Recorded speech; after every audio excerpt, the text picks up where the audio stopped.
ঘন্ট চাপালাম,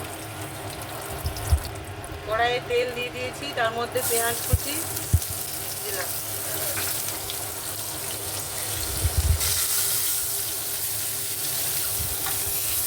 পেঁয়াজটা একটু ভাজা হোক, এখানে 1 চামচ চিনি দিলাম, কেটে রেখে দিয়ে রেখে দিলাম।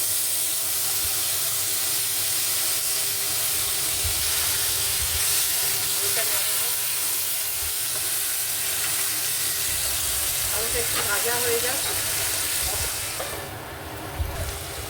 আলুটা ভাজা হয়ে গেছে,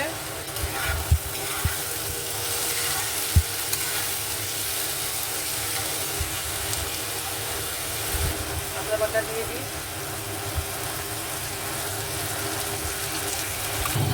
হলুদ গুঁড়ো, পরিমাণ মতো লবণ, ভাজা গুঁড়ো মশলা, ধুয়ে রাখা লাউগুলো দিয়ে দেব।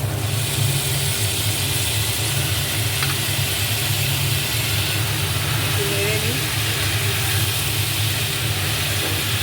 দিয়ে দিই, সেদ্ধ হোক। মাছের মাথাগুলো ভাজা ভেজে রেখেছি আমি আগের থেকে, এগুলো দিয়ে দিলাম। এবার একটু নেড়ে নিই।